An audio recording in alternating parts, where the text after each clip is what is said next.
Hello, everyone. Good morning, good afternoon, good evening, everyone. I'm Heng Wang, co-director of the Herbert Smith Freehills CIBEL Center.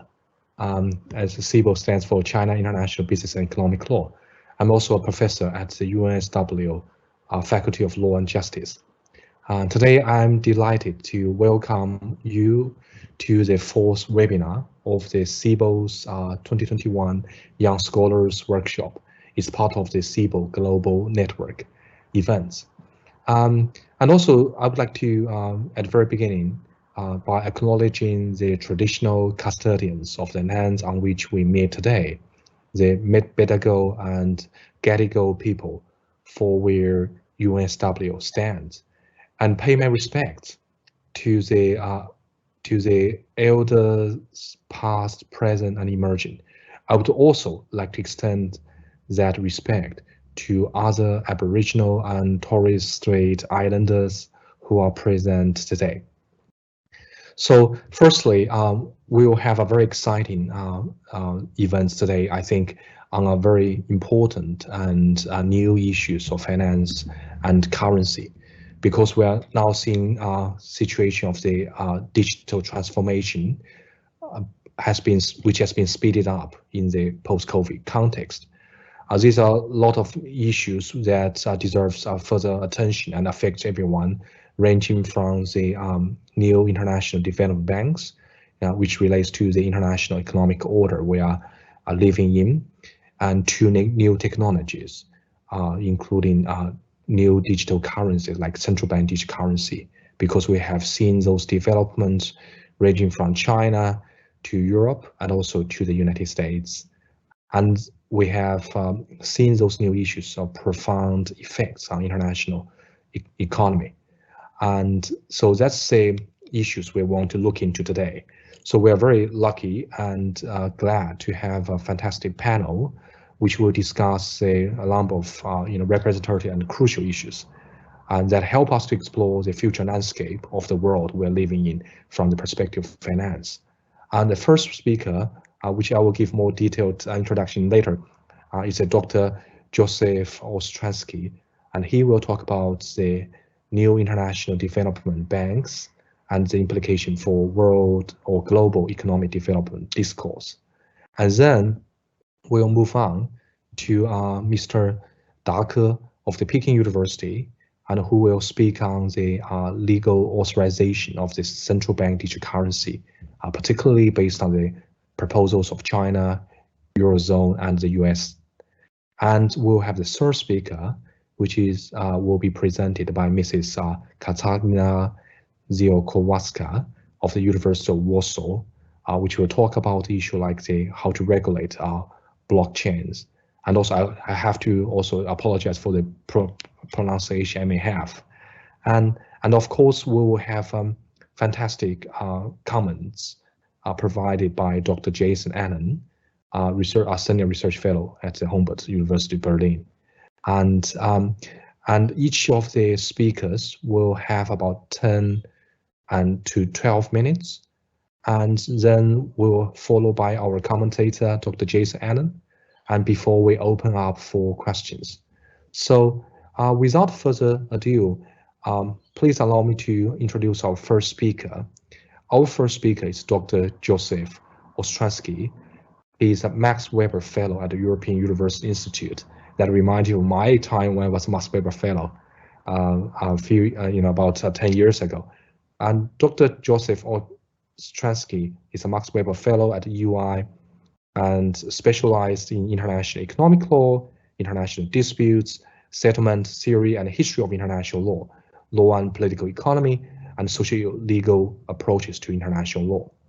Before joining the UI, Joseph held visiting fellow positions in the PUC de Rental and also in the FGV Rio Law School, the School of Regulation and Global Governance at the Australian National University.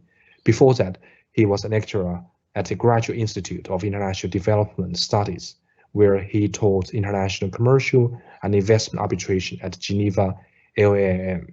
He's currently launching 2 new research projects, one that focuses on China's making of transnational investment law along the Belt and Road, with specific focus on East Africa, and the other that is investigating the law and the politics of the emerging central bank digital currency landscape. So, Joseph, we'd like to invite you to start your presentation. Thank you. All right. Good afternoon, good evening, and good morning, everyone. First, big thanks to CIBEL, Heng, Fion, Wen, and all the organizers on putting together this amazing series of webinars for young scholars. So today I'll be talking about the emergence of new multilateral development banks in potential reconfigurations of global economic development discourse. On the next slide, you'll see the outline of my presentation, but as I think I've overdone it a little bit with the number of slides, I would move straight to the next slide and put this presentation in the context of a research project which Hank already mentioned, which is a larger project which looks at China and the making of transnational investment law along the Belt and Road Initiative, which means it looks at other aspects than multilateral development banks. In this presentation, I also want to highlight several things on which I'm not going to be focusing. So I will not look at the institutions for providing liquidity of last resort, such as the IMF or the new Chiang Mai initiative, but really on the long-term development financing, hence the multilateral development banks. Also, I will only tangentially touch upon national development banks, so the bilateral development financing, and I won't be discussing really the new regional or minilateral development banks, as some call them, for instance, the African Trade and Development Bank. So on the next slide,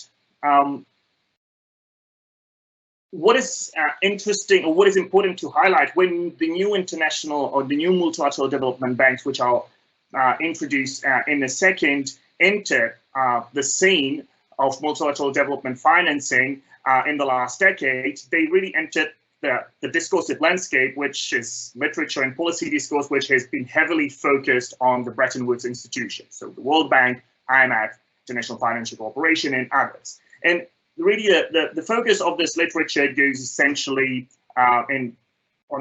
looks at three different themes. First is the governance and law of the Bretton Woods institutions, which is essentially who controls them, how the equity and contributions represent the current parameters of the global economy, what are the parameters of the decision-making of these organizations.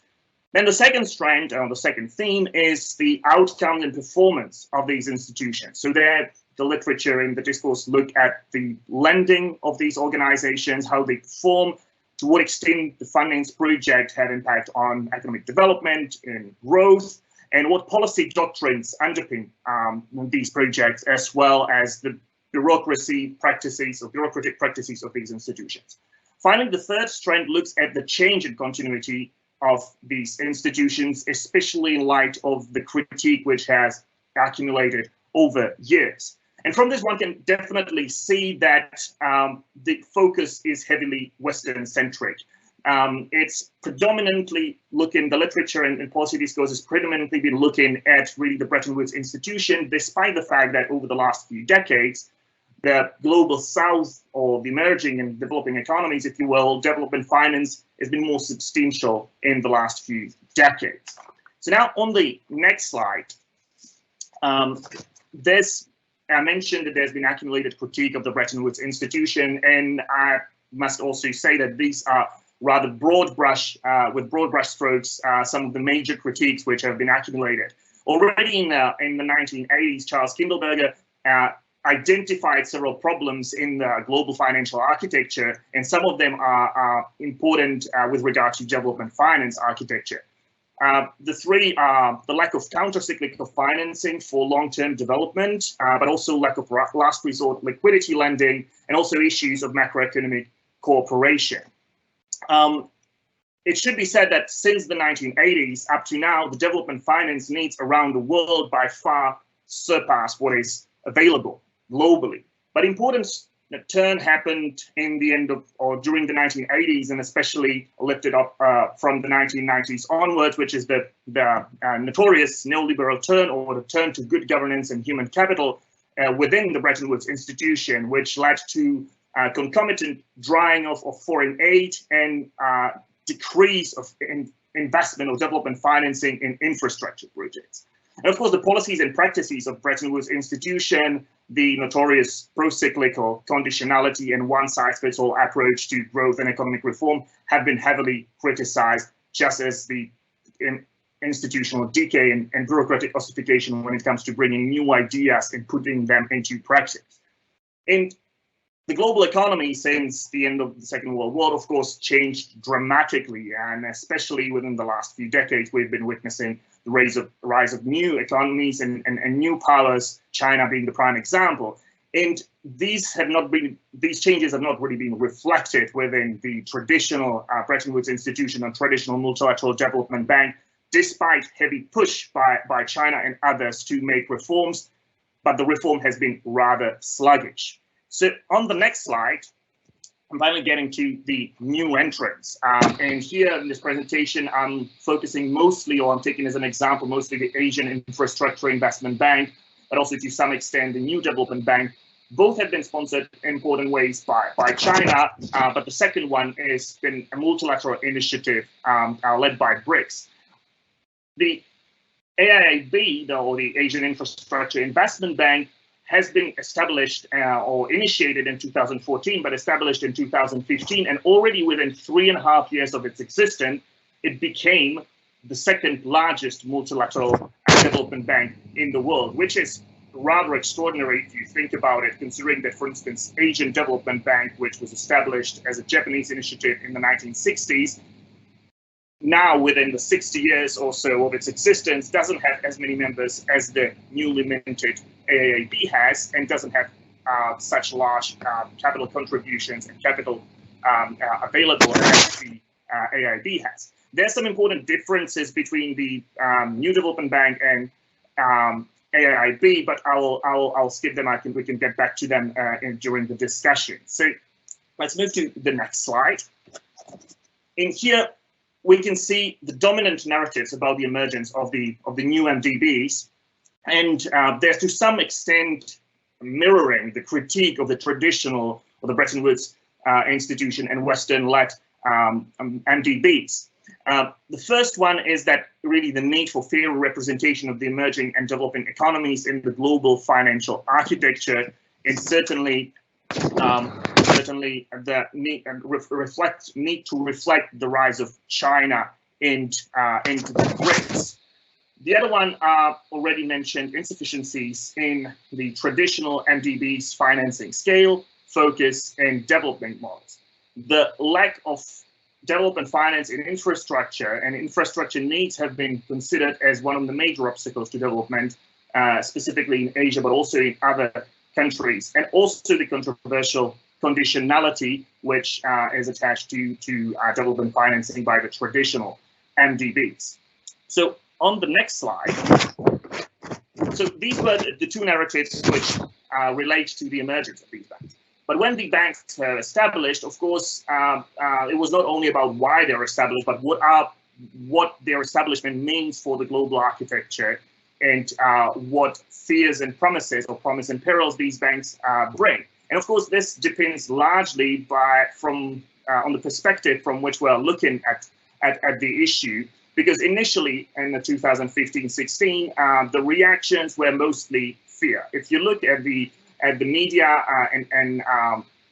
and policy reactions at that time, the alarms were rang mostly in the US, where the US officials and also policymakers and academics consider that this is a Chinese initiative to essentially create another instrument of a Chinese foreign policy. And this has to some extent dissipated over time. And there were other spheres which critiqued the AIB potentially in its future activities, such as a lack of environmental and social standards. But also there were others who were, of course, saying that establishment of these banks is an important step to reflect the changing parameters of the global economy in changing geopolitics. and also means more South-South cooperation. So let's get to the next slide.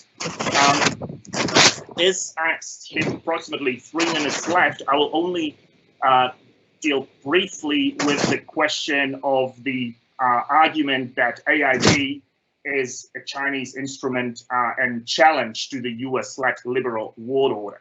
I think that over the short lifespan of the AIB really proved itself to be a multilateral institution, despite China being the largest capital contributor, effectively having veto power, just as the US have in the World Bank. But China has been really cautious in using, if we can even speak about using IAB,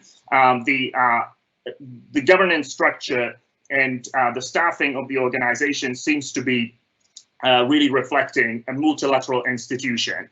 However, there's a clear link between the financing of the projects which are financed by IAB and Belt and Road Initiative, to the extent that majority of the finance projects are in the Belt and Road countries, partner countries. But this is probably not so it's not so surprising, considering that majority of the Asian countries are in fact BRI partner countries. We can definitely say that AIB was a diplomatic loss to the US, because all the G7 and Western developed countries eventually, except for Japan and US, joined AIB and really became a multilateral development bank. So, but with the practices of the IIB, of the lending, which is generally co-financed, in fact, with the Bretton Woods institution, we can probably speak more of accommodation and recalibration rather than any sort of replacement or reboot of the existing order.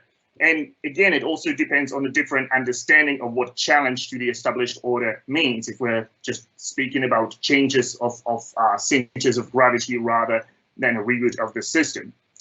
So let's move now to slide number 11, and as I have approximately 1 minute left, I'm not gonna go through the questions about the environmental and social standards, but I want to ask whether the establishment of these new banks, with the practices and with the policies and the focus they have, whether they really can be considered representing a new development model.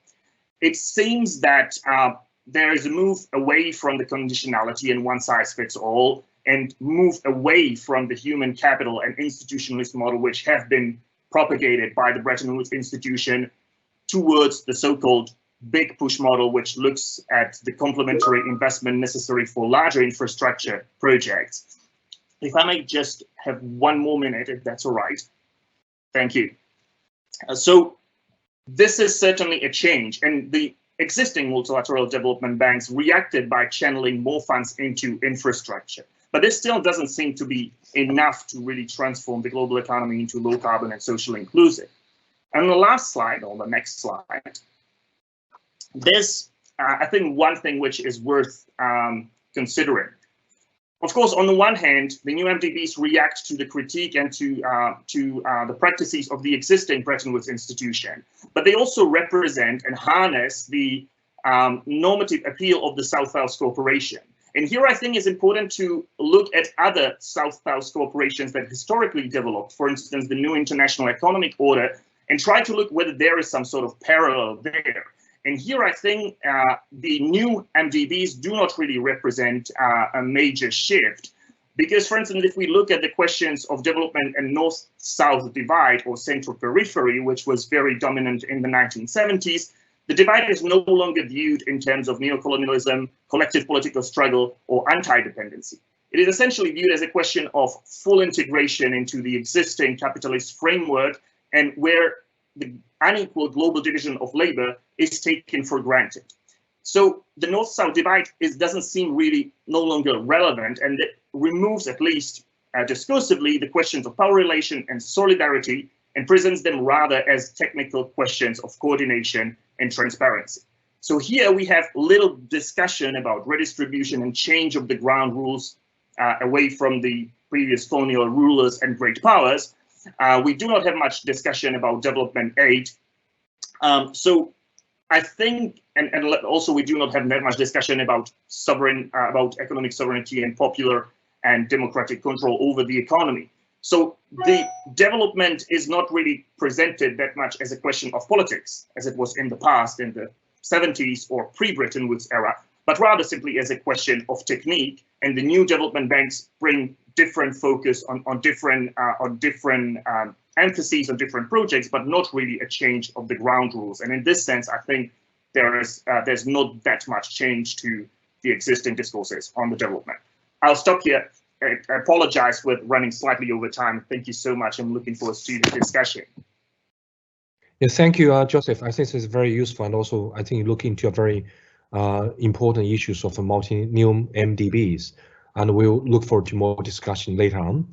And also now I would like to introduce our second speaker, Mr. Dake, who is a PhD candidate at law school at Peking University, and he's a third-year PhD student at the Peking University Law School, and also LLM students from the Deadman Law School of the Southern Methodist University. Mr. Dake's research area is financial law, especially focusing on the regulation of digital currencies and central bank digital currencies. So now, without further ado, I would like to invite Mr. Dake to start your presentation. Thank you. Well, thanks for Professor Wang's introduction, and thanks the CIBEL Center for providing me with this opportunity to show my research of CBDC. Firstly, I will introduce two basic questions. Next slide, please. Broadly, CBDC is one of digital currencies issued by the central bank directly or authorized by commercial banks or other institutions. And you can regard CBDC as an electronic form of cash. And the second question is, what is the legal authorization? Generally, we can conclude that it is the legal or constitutional source from which the public authority exercises its power. So the legal authorization of CBDC is whether the central bank has the power to issue CBDC. Next slide, please.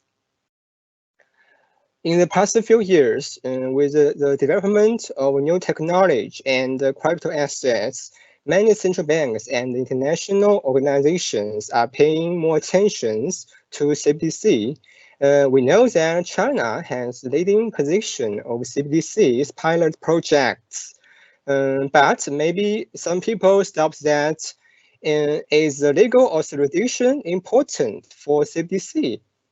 In fact, legal authorization is a component of legal framework, which is a basic premise of issuing CBDCs. In the meantime, the legal authorization is a very important factor in whether and how central banks in many countries, such as European central banks and the Federal Reserve, to issue CBDC. In that case, considering factors such as economic skills and development process, I will select these three jurisdictions as research objects to reflect the actual development of CBDCs, including China, the European Union, and the United States. Next, please. Firstly, I will introduce the general proposals from international organizations like BIS, IMF, with 5 aspects, including the purpose of issuance, available function, monetary attribute, and storage medians. Personally, I think the anonymity is the most important function for CBDCs because anonymities it have strong relations with the privacy, and the privacy decides whether central banks to issue CBDCs. Next slide, please. And the final element is the issuing structures, including two-tied issuance and the single-tied issuance. And the diagram on this slide is two-tied issuance, which means that the central bank issues CBDC to intermediary agency in advance. Then the intermediary agencies will provide terminal user with CBDC. Next slide, please. Next is the proposal of China, Digital Yuan or eCNY. We know that the main purpose of CBDCs of China is consolidating Chinese monetary sovereignties, and I think the dual offline payment is the most bright spot for the digital yuans.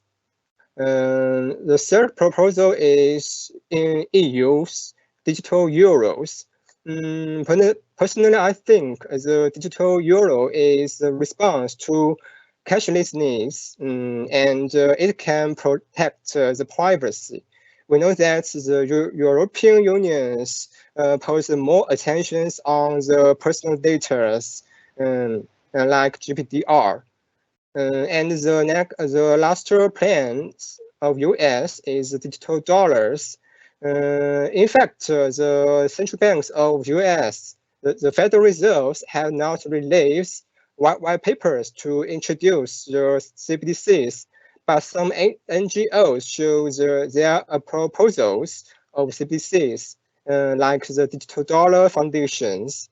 Personally, I think the CBDCs can promote leadership roles in these new innovations for US. Next slide, please. Based on the CBDC proposals and laws from China, European and US, I summarize 4 legal authorizations for CBDCs. The first type is a specific provision for the types of currency which central bank can issue. It means that law providing the types of currency, such as physical paper money or coins. In that case, the central bank does not have the power to issue CBDC. The second type is the general provisions for currency which central bank can issue. It means that the law does not stipulate the specific types of currencies issued by the central bank, but generally stipulating it as currency, money, or banknotes. I think there is a possible legal space for the central banks to issue CBDCs, but the court can also deny the legal tender status of CBDCs based on the central bank's previous currency issuance. Next, please. The third type is the provisions for the function of central banks. We know that the core functions of central banks includes in issuing currency and maintaining the payment systems. Personally, I think the CBDC's dual characteristics of currency and payment systems. Therefore, the central bank has the legal authority of issuing CBDCs, but it may also restrict market opportunities for the private entities such as Alipay, the WeChat Pay. And the final type is a provision for necessary and reasonable auxiliary powers. It means that the law provides that the legislators or the administrative agencies can exercise the secondary power within a certain range. I think this kind of power also creates the possibility of legal authorization for CBDCs, but it is more challengeable due to the relative difficulty of constitutional interpretation. We know that in 19th centuries in US, the courts have many debates for the legitimacy of the greenbacks. Next slide, please. So we can conclude that the functions of maintaining payment systems is the most reasonable legal authorizations for CBDCs, but in the meantime, the law can restrict under these legal authorizations like limited legal tenders. But I think these restrictions do not completely have negative effects on central banks, but it is mainly based on the purpose of maintaining fair competitions among payment market players. Next slide, please. Sorry. In order to create the institutional environment and reduce competitive damages to commercial banks and payment institutions, there are 4 legal measures which can be taken. Sorry, please turn to the last. Yes, the first measures is the legal tender status of CBDC. It means the users need to know they have to own the certain terminal equipment to store and use CBDCs, and the CBDC does not have unlimited legal tender status, but limited legal tender status. The second measure is the participation of private entities in the operation of CBDC. It means that the demand of a safe and efficient currency issuance and settlement regime requires the participation of private entities to perform the quasi-public functions.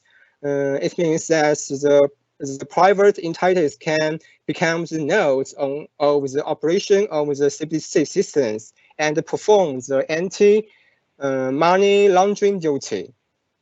Next slide, please.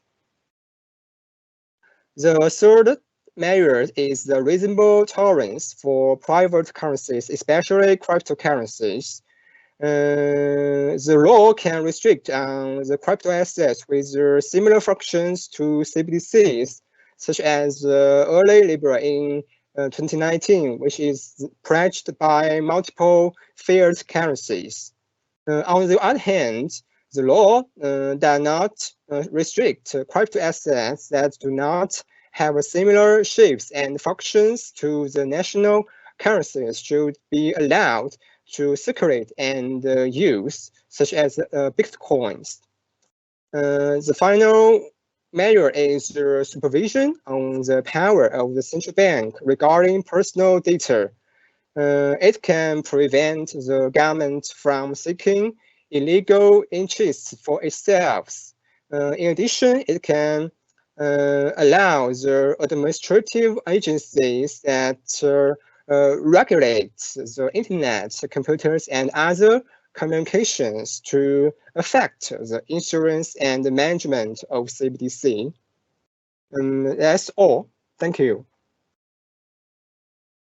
Thank you, Da, for your great discussion about those kind of thing, very interesting one regarding the approaches and also the legal foundations for CBDC. And also now, may I continue to our third, move on to our, invite our third speaker, Mrs. Katarzyna Ziolkowska.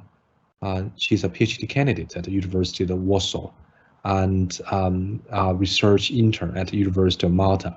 She's currently working on her dissertation on the legal framework of the use of distributed ledger technologies in public administration and advising the Warsaw Stock Exchange on legal aspects related to the designing and developing of a DOT-based token trading platform.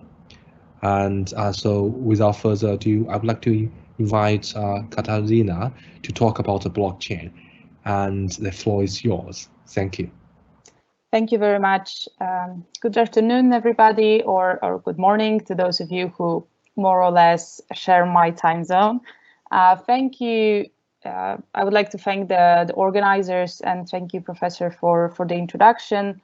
And without further ado, let me tell you what I would like to discuss today and with you today. And it's not just a way of saying I really do hope there will be a discussion because the subject is controversial, it's very interesting, and well, I can simply be wrong and you may have a different idea, so that will be helpful if you join the discussion. So due to the time constraints, I've decided to limit my presentation to sort of overview of the situation, and maybe we'll go into details later during the discussion. Okay, so should we regulate blockchain? And if so, should we regulate it now, and why? Is blockchain still a thing, or was it just an overhyped buzzword and now it's gone from the public debate, so it's not really relevant? Well, yes and no. Blockchain really disappeared, actually disappeared from public debate, but I think that's one of the reasons why we should think about regulating it. If blockchain was ever to become truly useful and deliver the promises, it first needed a break from all the public attention, headlines, FOMO, thoughtless investments, and inflated expectations. So this is for me one reason. So away from the spotlight, I think the IT people, academia, analysis, lawyers can finally work on valuable projects and not just thoughtlessly invest and work on blockchain just for the sake of working on blockchain. But there is also a paradox if you think about it, and this paradox is very visible in the area of cryptocurrencies. So hype here is very strong, still very strong, and it's very specific, and in my opinion, quite dangerous. Because what happens now in the field of cryptocurrencies, with Bitcoin especially, but also other cryptocurrencies, shows how easily a bunch of people, and actually especially one famous person, can manipulate price on unregulated financial market. So that's another reason why legislators should intervene in that field. So the pathologies on cryptocurrencies markets, and because essentially it can lead to a situation where legislators, policymakers, other public institutions are still not very familiar with the technology, or simply not up to date with the developments in the field, whilst that technology causes real problems, and as also Da mentioned in his presentation, can even threaten some of the state's sovereign powers. So it's very much intertwined.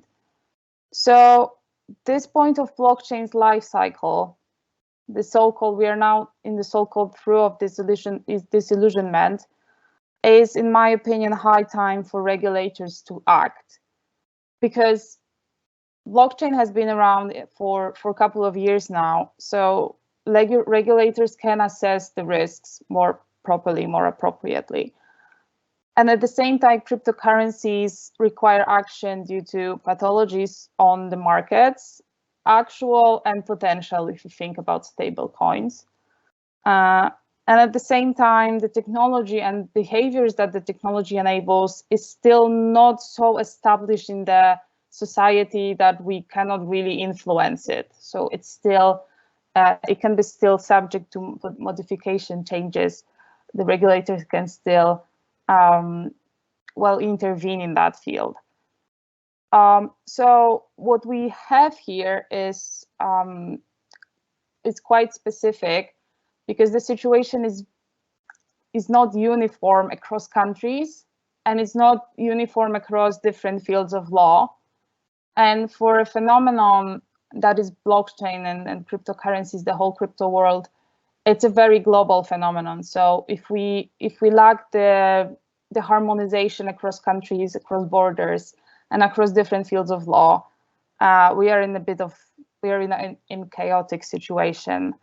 So, and if we look at the differences in that field, so there are regulations which serve mostly for promotional reasons, and I think of Maltese regulation. Malta in 2018 introduced a series of legal acts regulating blockchain, and I'm not saying the legal provisions are not good, but they mostly serve promotional reasons for the government, political reasons, as Malta wants to become the blockchain island. So we see a lot of political measures taken to promote Malta as the blockchain island. We also have, and most countries do that, if they decide to regulate cryptocurrencies, they limit to financial sector. So we have this very narrow sector-specific regulation, and that also that is linked to another characteristic. So the specialization of law and technicalization of law. So the lines between law, technical specification, even computer code and IT solutions is kind of blurred. So, and which is also a consequence, the technological neutrality rule. So the rule that we do not regulate technology, we regulate behaviors, is not there if you think about blockchain, because you even have like Act on cryptocurrencies or Act on blockchain regulation. It's very much technology specific.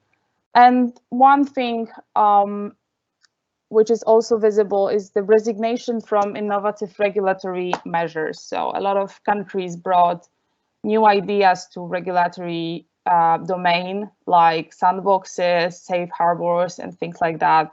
So that was just a phase, in my opinion. Right now, they're just going back to command and control traditional regulation. And so to close up and to sort of sum up my thoughts with a quick look towards the future, I believe that the end of hype on blockchain should eventually give us back the technological neutrality rule. So this is now the description of the situation I just gave you on the regulatory scene is just temporary, in my opinion, because right now it's a novelty. So we need some sort of specific laws for various reasons, but eventually tokens and blockchain, it will all blend in with other fields of law and hopefully get more uniform, as we could see with the internet regulations, sort of that became a little bit more uniform across borders. So hopefully this will also happen in the blockchain area. And so yeah, we'll eliminate those differentiation, for instance, between tokens and other similar legal instruments like financial instruments or vouchers, depending on the type of tokens. And also what I'm hoping for, and this is my last thought, is that the legislators will decide finally to benefit from the regulatory potential of blockchain. So they will stop fighting with it or trying to restrain it as something external and sort of internalize it, and they will start using it for fulfilling their tasks better, either by implementing it for public services, of course, where there is a viable use case, or otherwise use it for regulatory purposes like restraining harmful opportunistic behaviors. Well, we can think of the European Union, initiative on building a self-sovereign identity, so to sort of protect personal data in the internet using blockchain technology. And that's it. Thank you very much. Thank you. And also, I really thank you, Catalina, for even save time for us. That's really fantastic. You have done a great job. And I really enjoy that discussion of the blockchain, which also, I think, also involved in different contexts, including central bank digital currencies and other broader contexts. And so hopefully we have more discussion later on. And now I would like to introduce our commentator, Dr. Jason Allen, and he's a senior research fellow at Humboldt University Berlin and a research affiliate at the Cambridge Center for Alternative Finances. And he actually studied the law at the University of Tasmania, followed by LLM in international economic law at the University of Augsburg, and a PhD at the University of Cambridge. and his research is focused on law and emerging technologies and on law of the money in particular. His first book on the judicial review of non-statutory executive power is forthcoming with the Cambridge University Press, and a volume on smart legal contracts is forthcoming with the Oxford University Press with PG early 2022. Jason teaches on the Cambridge Judge Business School FinTech and Regulatory Innovation Executive Education Program. Is a member of the UNIDROIT Working Group on Digital Assets and is a chair of the Tasmania chapter of Australian Society for Computers and Law. So we would like to welcome Jason to provide your comments to the papers we have heard of. Thank you. Thanks so much, Hung, and thank you. This is undoubtedly one of the best organized events that I've participated in recently, and I must say I've really enjoyed these three presentations, and really, you know, commend the scholarship, and am grateful for the opportunity to comment on it. I've made a bunch of very scrambled notes, which I'll do my best to work through in a more or less systematic fashion. But I think you know, these three research projects are really really important at this time, and I look forward to seeing each of them, you know, progress into their final form. I think, you know, it's one of those, I have no idea whether it actually is a Chinese proverb. It's one of those Chinese proverbs which was often, you know, trundled out in speeches and so forth. But may you live in interesting times. Perhaps, you know, some of the experts here can confirm the veracity of its provenance or not. I think it's certainly true for myself, and true for you know, true for all of our speakers, that you know, we've lived and we've started our careers in monetary and finance and economic law in very interesting times. You know, I sort of think back. I graduated from my undergraduate law degree in 2007, and although I didn't sort of get involved in financial and monetary law immediately, really I graduated into a world which was then characterized by the global financial crisis of 2008 and 2009. Unbeknownst to me at the time, as a fairly, you know, naive law grad, you know, I'm still wet behind the ears, but, you know, unconventional monetary policy, the scale and the innovation of these responses to the financial crisis were really, I wouldn't venture to say unprecedented, but they were epochal. They were really characteristic of, you know, our current epoch of monetary law. Just when we thought, you know, QE might be, well, I wouldn't say winding down, but we started to take stock. We've got a decade of this new unconventional monetary policy, but it seems to be sustained, if not permanent.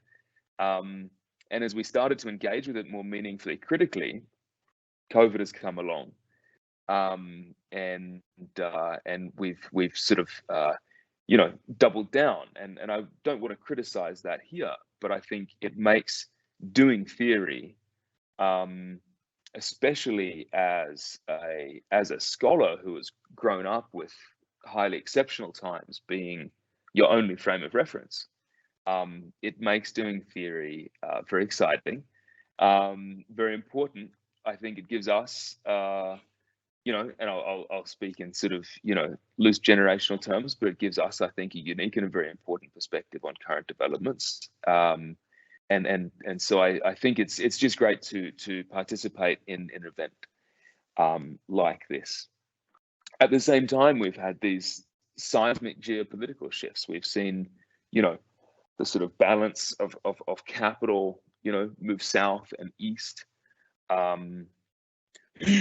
We've seen, you know, increasing consolidation in Europe, but then also fracturing of the European, you know, political and economic and monetary union.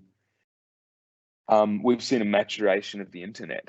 And I think, for example, in my own work on blockchain technologies, a lot of the debates that we're having about the legal nature of digital assets, or, private law applicable to digital assets, it's my personal opinion, a lot of those could have been very usefully addressed in the 1990s. I think there were opportunities to do so. The famous law of the horse critique by Judge Frank Easterbrook, he was invited to give a talk on the topic of property and cyberspace, and he used his 15 minutes to say that this is not a valuable topic of inquiry. And here we are a couple of decades later, and we're still arguing, about how to deal with securities in digital form. It's I wouldn't want to say it's an egregious failure, but it's at least, it gives us a moment to sort of pause and ponder.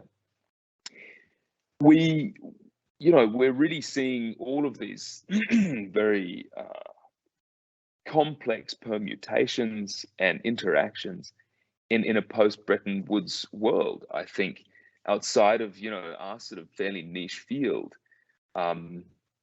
there's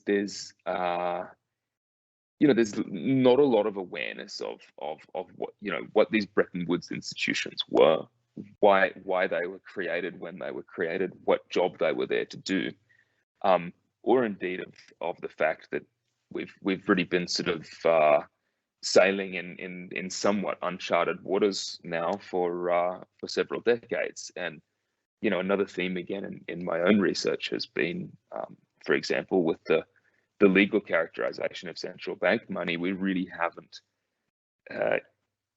yet begun, and it sounds shocking to say this, but we've only just begun now to earnestly engage with some of the theoretical questions that departure from the gold standard have actually raised. That's problematic, but I think it also speaks to the very, very important contribution of this current batch of scholarship, and I think really commends this series, which CIBEL is hosting as well, in terms of providing quite a prominent sort of a forum for this research. So I have a couple of specific comments, more on Da and Katarzyna's papers, simply because they are a lot closer to my purported area of expertise. But I think, although we have three quite different sort of styles and modes of scholarship here, Da's paper is a lot more concerned with sort of constitutional interpretation and looking at for the legal basis of a particular type of action by a particular type of public body. Katarzyna is more concerned with regulation of emerging technology, using very useful categories like the hype cycle and asking where is it an apposite time in which for regulators and legislators to act. How much validity do concepts which sound excellent, like technology neutrality, how appropriate are they? Do we just rattle these off too unreflectingly, or are there times, in the emergence of an emergent technology and market practices and business models based around it, when maybe technology specificity is more apposite, at least in the short, or interim term? But there are sort of there are connections between them all, and I think Josef's paper, also helps to contextualize this, although it's focused on particular, for example, north-south narratives, but it provides that macro and geopolitical context, which I think really does push its fingers into really all this whole area, all of our areas of research. There's really no quarter from these broad, even sort of seismic geopolitical trends which frame a specific area of inquiry, even if it's one that looks like black letter law, like DA's. actually we're asking, what is money? What's money for? What does it do? What are the plausible, technological and institutional design approaches that we can take to do that thing? And how might different political communities want money to do different things in different ways, in different contexts and in different times? So I think, one theme, that definitely binds all of these papers together is that they're all challenging assumptions about geopolitical players, assumptions about the existence of a solid legal framework for example, a new form of central bank money. It was a couple of years. We had a lot of sort of, especially thought leadership sort of literature. It's only recently, actually, that people have been asking in earnest, hey, would it be actually lawful for central bank X, Y, or Z to issue one of these things? I think, a major turning point in that was the IMF discussion paper, I think, that was released late last year. And I think since then it's percolated a little bit into, non-expert awareness that we can't necessarily take for granted that every central bank can issue every type of digital currency without some further, potentially legislative change. We've got assumptions operating about the role of, government debt versus money creation, monetary finance through CBDC is perhaps, back on the table.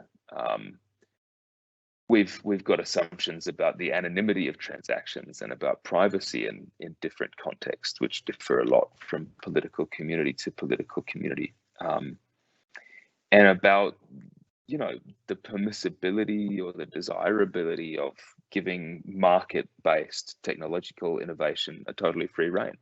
These are things that we often tend to make a lot of assumptions about, and those assumptions will be informed by sort of political culture and background. I think another theme, or perhaps just another aspect of that same theme, is really one of continuity and disruption. So there's continuity and disruption in discourses surrounding, for example, the global north, global south divide, or south-south sort of communication and discourse. There's continuity and disruption in the legal framework for central bank money creation that's occasioned by emerging technologies, in the role of commercial banks and the sort of incumbent financial and monetary system with central banks at the apex. And indeed, on the applicability of existing regulation to new technologies under, maxims or approaches of, activity-based rather than technology-based regulation. And I think, this is the crux of so many research projects and investigations in the field of law and emerging technology, is the question, what's really new here? And what's the best level of inquiry, framework of inquiry, and angle of approach, conceptual and methodological sort of resources? So in my last moments, I think I'll just turn very briefly to Da and Katarzyna's paper. Da, I really, really welcome your research, and I look forward to seeing this paper mature. There's this really surprising black hole, I think, in the scholarship on the legal nature of central bank money. I think it's something about which, again, a lot of assumptions are made. Many of them are sound, but there's just really a very strong need for scholarship of this type. I think, if I could turn specifically to, I think, your point 3, I think you do a great job of breaking down these sort of 4 models of authorization for a central bank to issue a CBDC. I'm reminded sort of a point of discussion that I had a few months ago relating to the IMF working paper, with which I'm sure you're familiar. They sort of took this approach of looking at central bank powers and functions and so forth. I found a lot of that language quite difficult. That doesn't necessarily carry into yours, but I would just sort of flag it for a point of discussion in the Q&A or something in your sort of further development of this paper. I found some of the language that was used in the IMF working paper to be insufficiently precise, especially when we're talking about central bank mandates, which is a very fuzzy term. A mandate is sort of a composite thing, which often means the central bank's powers and functions and duties towards the public and so forth. I think really what we're talking about always is the derivation of or the implication of powers from whatever express written text we have. And I think that this will fit well within the taxonomy that you've got of existing central bank authorized, like empowering legislation. But certainly, I think it points to the need for a more granular logic, really, of what I would call a capacitative and a deontic sort of aspect of any public agency's legal position. So what it is empowered to do and what it's duty bound to do. And it is valid in some circumstances to derive a power from a duty. If I say it's your job to do X and Y and Z, then perhaps that should be read as an implication of powers to do X, Y, and Z as well. But I think, again, to stick with the topic of emerging tech, in the context of, developing, new languages for expressing regulation which are machine readable, the computer scientists are miles ahead of us in terms of really in a granular way expressing the legal position of any given actor. And so I think that could be that was a rambling point, but I think it could be an interesting sort of avenue for future research. Katarzyna, I think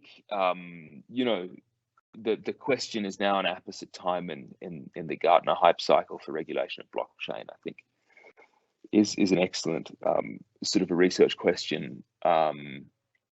I think many of your comments really resonated with me as well on legislative activity really being a manifestation of the hype cycle. And so with my work with the CCAF a couple of years ago, it quite surprised us. We sort of looked most of the early movers in terms of blockchain regulation were not necessarily jurisdictions with high levels of blockchain activity. They were jurisdictions that wanted high levels of blockchain activity. And we see that too. I mean, I don't want to disparage anything, but as far as I'm aware, Delaware is sort of the jurisdiction for for incorporation in the US federal structure. But it's not Delaware that has just legislated to grant personality to decentralized autonomous organizations. I think also your points on technology neutrality, that's such an important point. When in the maturation of a particular technology and set of business models built around it, is specificity versus neutrality actually desirable? I would like to hear more on the sandbox point, and that regulators are sort of abandoning these newfangled sort of innovations, and maybe on your thoughts about how these sort of newer, more facultative or facilitative regulatory approaches might not exist in a mutually exclusive relationship with sort of conventional command and control type regulation, but might combine to present a more interesting and effective sort of regulatory framework. And the final point is I think you raise a very big and important question on the interaction of law, by which we obviously think of state-based,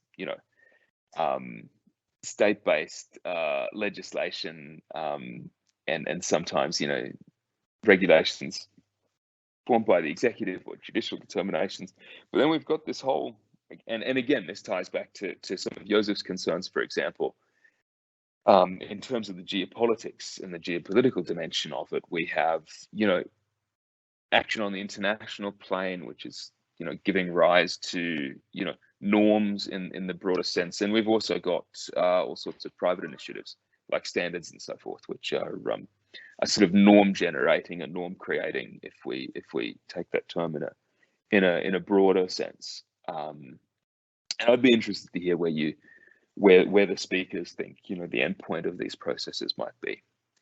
I think I've spoken already too much, so I would just say again, thank you very much for the opportunity to comment on this, and thank you for sharing marvelous research with us, and I look forward to seeing this all come to fruition. Thank you so much, Jason. I really appreciate you taking time, and also to give those very insightful and very useful comments. I'm sure that the speakers will benefit a lot from that, and also like to thank all the speakers for the great presentations. And what I would propose that we have about 24 minutes left. So why don't we have a look at the questions we have received so far, and also I guess later on we'll ask you guys, the speakers, to respond to that. And also I'm not sure whether Jason also want to add your comments later on if you feel appropriate. So why don't we first start with the question about, I think there are questions about probably to the whole panel, I guess, and speakers, and maybe also to the commentators if Jason is happy to join. So what would be your thoughts? When would you be asked to consider, the comparison, the current situation of digitalization of currency between developing country like Bangladesh and developed country like UK, and how might we get a uniform digital currency rules or laws which will be applicable to all jurisdictions? So it looks like an issue about how do we deal with a different digitalization of currency across different jurisdictions from south to north. And also I think then maybe we can go to some specific question. So for example, I think there's a question for Joseph at the very beginning, saying that the AIB practice in the indigenous group may be different for others, and also AIB seem to give more decision-making rights or power to the executive level. So that's also been the issue where that is about is it possible that AIB will incrementally change the rule of international economic law? That also relates to the issue you mentioned about environment and also social standards. AIB is involved. That'd be great if you can reflect on that, because I mean China will be given a stronger role in that regard. And also we also for that, there's a question that for you, what's the difference between China's CBDC approach, or pattern compared with other countries, and also any similarities, and also for Katarzyna, and also for maybe all the panel, is there any different approach, to blockchain regulation? When you mention about different countries, any criteria to deciding those criteria or to avoid fragmentation? Do you think that this DLT will be widely used, for example, in digital fiat currency, like central bank digital currency? So if you don't mind, maybe we can invite you guys to reply, or respond as in the term of the order you speak, if that's okay. So if you don't mind, may I first invite Joseph, and then we can move on. So Joseph, it'd be great if you can have several minutes to respond to that. Thank you. Hey, thanks so much, everyone, and thanks, Jason, also for very insightful comments. So I'll start with I'll get the question on the geopolitics or geoeconomics, and then the governance and the standards and with regard to the environment and social safeguards. I'll probably start with the geopolitics one, which I think that the story about the great power shifts between US and China rivalry, I think that is definitely the exciting story. That's the one which the pundits like the most, and it's the one which probably gets most attention, and perhaps unduly so. So I think that there's definitely something to it, and there's definitely something to watch there, and it's undoubtedly that we're moving away from the unilateral world order. And it's interesting to mention just that Larry Summers, the former U.S. Treasury Secretary, on when the IAB was announced, he stated something along the lines that this will be remembered as the day when the U.S. lost its pivotal role in, as an underwriter of the world economic order. But I think that over time, this really then focused more on the questions of how these banks really operate and how they relate also to other actors beyond China and the US. And I think that's really where the future research should go. And I think that this also somewhat dovetails with the question about the environmental and social safeguards, to which I'll get in a second. But I think that the geopolitics question is related more to the governance structure and the question about China's decision-making power and the flexibility of the executive decision-making. The AIB likes to present itself as lean, clean, and green. So lean in terms that has a relatively small staff and management in comparison with the established world-making multilateral development banks. Clean because it has zero tolerance for corruption, and green as it supports the sustainable investment. And there's indeed in the constituent documents and in the governance structure of the AIB, it is fairly flexible. First, it has a non-residential board of directors. It has the dual board. There's board of governors and board of directors, which is somewhat different from the existing one. And indeed, it is drafted in a way that it gives fairly big power to the executive, one might say. So there's it allows it to react flexibly to the upcoming challenges. And I think that the AIB's reaction to the COVID pandemic was a great example how it can utilize and leverage this type of flexibility in funding various projects around the world for the COVID relief, not only in Asia, but also in Africa and in Latin America. And I think that this has, of course, there's a question of accountability, which then is raised whenever there's more power given to the executive. But so far, I think that this has worked fairly well. Now, is it likely to provide China with a stronger role in the governance of AIIB? So far, I don't think we have seen anything of this kind, because most of the projects were agreed without China being particularly against or pushing forward. As mentioned, many of the projects overlap with the BRI projects, I think this is something to be watched, but it's true that China has undoubtedly a veto power in the AIIB to the similar extent, although it's not exactly the same as the US has in the World Bank. Now, with respect to the practices in issues like indigenous people, environment, and social standards, I think here there's important to make distinction between AIIB and the New Development Bank, for instance. Both of them, especially at the inception, have been criticized for having rather vague environmental and social safeguards. Over time, the AIIB essentially adopted similar or almost compatible safeguards of the kind as the World Bank has. And I think that one thing which helped the AIIB to establish its legitimacy as a truly multilateral institution was precisely the fact that majority, at least in the beginning, virtually all of the early projects were co-financed by other traditional multilateral development banks. World Bank, European Bank for Reconstruction and Development, Asian Development Bank, which essentially underwritten indirectly the model which the AIIB is pursuing. So AIIB was the leader, but the other banks were co-financing these projects. And so I think that there the question of to what extent these environmental and social safeguards work in better or worse than the established ones, even against the established banks, there have been a lot of criticism in this regard. I think this is, again, another avenue for further research to see how the finance projects actually perform. I think this is too early to tell at the moment. Now, I mentioned the NDB has a slightly different model, because there they use the local environmental and social standards. So essentially, whatever is the borrower's country standards for environmental and social standards, that is applied. So there's no global universal standards or international standards as the other banks have.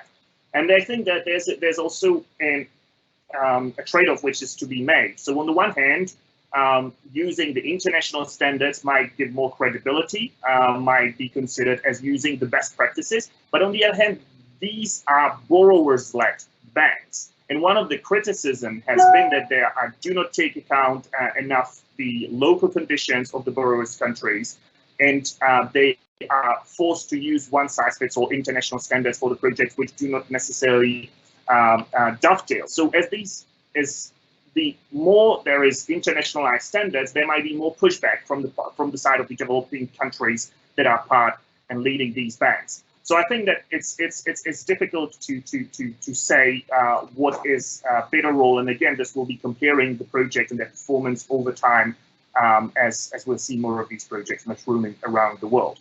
Now, does China change incrementally rules of international economic law?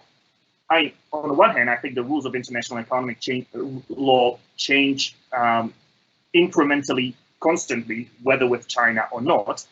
So in this sense, I would say no doubt. I mean, as considering the change in geopolitical constellation and relations between great powers, it is no doubt that this incremental change happening. What is the nature of this change? What is the extent of this change? Again, I think this is something to be observed. But simply the fact that the established banks, such as the Asian Development Bank, threw several $1 billion into infrastructure as a reaction to the establishment of the AAB, I think is a testament to the fact that, at least in terms of focus on the development model, there's definitely a change which we are observing. So I think I'll stop here. And yeah, thanks. Thank you so much, Joseph. I'm glad you also reflect on the NDB and also the issue of the social and environmental aspect of that, which give us a broader view about the operation of those new development banks. And also we'll see that, you know, hopefully we'll have more time to discuss more about that and to see the implication. And also you mentioned that, you know, the practice, what's the practice of the projects, which seem to be crucial given their impact, and which are probably not black letter law, but the issue about the law in practice. Yeah. And also I have to also thank Jason for his comments, although he has, you know, have to leave, you know, now. So we will continue our discussion, and also thanks to Jason.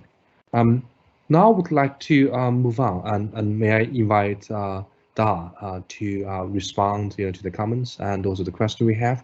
And also before we invite Da to comment, also I would encourage you guys to think of whether you know, you have any other further comments or questions, you know, want to raise for this further discussion if time allows.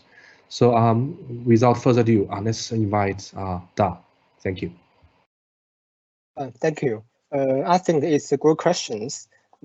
For developing countries, I think they emphasized more on the financial inclusions.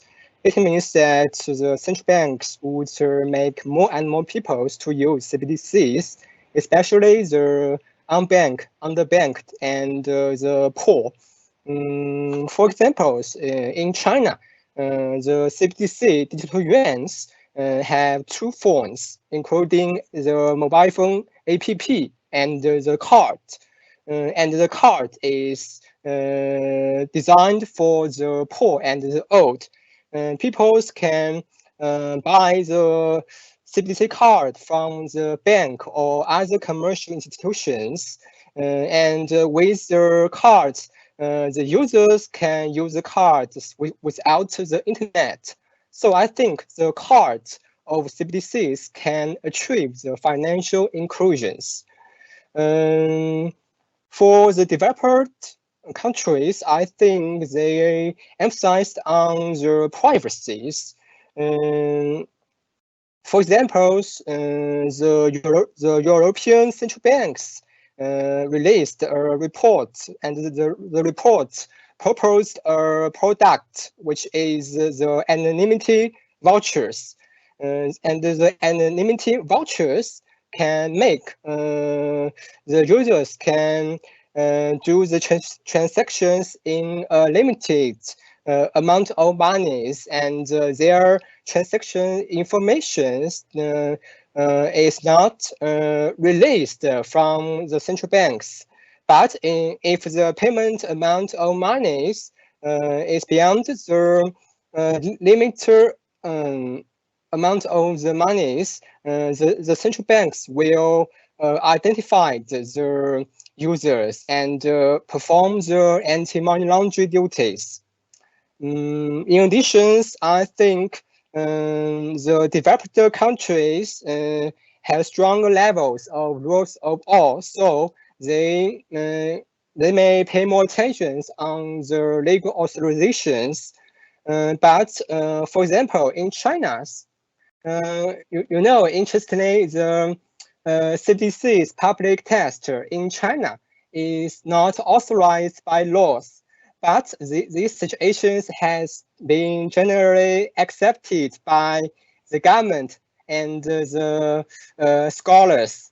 I think the reason may be that under the influence of long-term reform and opening up, China has implemented the strategy of the development first, then legislations in many areas. It means the China government allows legislators to formulate laws that are more in with China's actual conditions. However, the China CBDC public testing has a leading position in the world. If other countries learn from China's proposals, experience more effectively, and to promote the goal of RMB internationalizations, I think it is very necessary for China to pay more attention to the rule of law in the development of CBDCs. It means the most important thing is to obtain the legal authorizations to issue CBDCs as soon as possible. Thank you. Thank you, Dan. I think it's just a very useful response. And also, I like the idea you mentioned about rule of law. It's very important, in this process.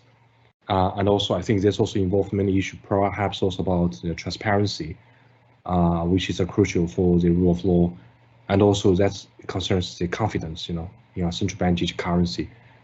So it's remains to be seen how the future landscape will be in that regard. And also now, I may also invite our third speaker, Katarzyna, to respond to the comments and the questions. And also, I would like to remind you that we also have some questions, new questions regarding are we in a year of digital technology overload, or is decentralization good for economy? So I would encourage the panel, to think about that if you have anything to add as well. So thank you. Let's invite Katarzyna to respond. Thank you. Thank you very much, Professor, and thank you very much for the audience for the questions. I'll take the question that was directed to me about different approaches to blockchain regulation, and hopefully at the same time I'll try to answer the question about uniform approaches across borders as to digital currencies regulation, and also more generally about blockchain regulation. So I think there is one important point to make, which I didn't make during my presentation, and I think it's crucial to understand what we are dealing with. There are two different, I would say, phases of blockchain. So on one hand, we have this decentralized, distributed, these decentralized distributed systems that are really not controlled by anyone, or are controlled by a group of people, a larger or smaller group of people, and these are, the cryptocurrencies, the original native ones, and also the whole, I would say, the financial sector, which is similar but also different. So this is one phase of blockchain, and the other one is, let's say, business or enterprise blockchain, which is now under development, and it's still at a very early stage, still very immature. but I think it's also quite important. So if you think about regulation, we have to think about, on one hand, the decentralized public blockchains, but also the private, smaller, let's say enterprise ones. They are used for different, they have different characteristics, different features, and also they are used for different purposes. So if we want to classify approaches to regulation, this is one thing. One is, I think, one of the classifications possible. So on one hand, we have the regulation, financial regulation, so focused on the financial use case, and also we have the big group of, you know, other regulations. So for example, I mentioned during my presentation Maltese approach, which is very much technical, and it's not limited only to financial use case, but also to other use cases. So this is one classification I could point out. Another one would be also a very simple one, so enhancing blockchain development and also stopping it.